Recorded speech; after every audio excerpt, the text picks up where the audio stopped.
Hi there, I'm Gary McLean and I'm here with Zero Waste Scotland to give you my top tips in cooking with kids. So the first one is to get the kids involved right at the start, and what I mean by that is let them have a say in what you're picking up. So when I used to take my two wee ones, put them in the trolley, they would round the supermarket and they would pick a different vegetable each, and the idea was that they bring that vegetable back and they follow the journey of the vegetable, and in the end they both argue who's picked the best veg. The real winner is me, because I've got two kids that are trying different foods.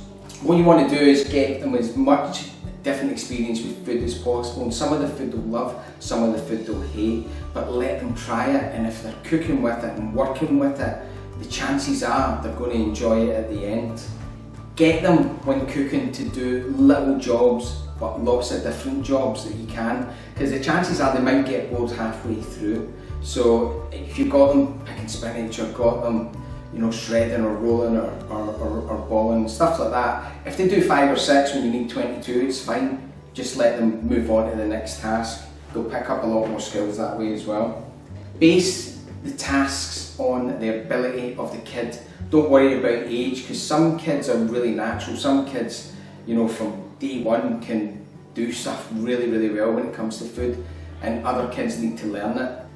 Don't force them. So if you've got this big plan to make whatever, and your kid loses interest halfway through, and I know it can be quite frustrating that you've done all the work and you've set up this amazing day.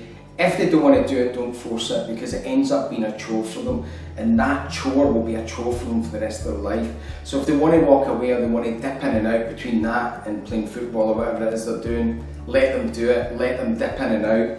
The next tip is be brave, because kids are really smart, and even if they've never done something before, they might have seen it, they might have watched you do it. So be brave and see what your kid can do. And my last tip, which I think is the most important, is chill out and have fun. And that's all you can do. So pick a time when you have got time. Don't have your kids cooking with you when you've just come in from work. You've got the rest of the family that's waiting on some food, and then the kids are in and getting under your feet. You then get frustrated, it then frightens the kids from cooking again.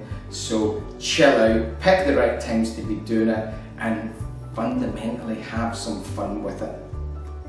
And that is my top tips when cooking with kids.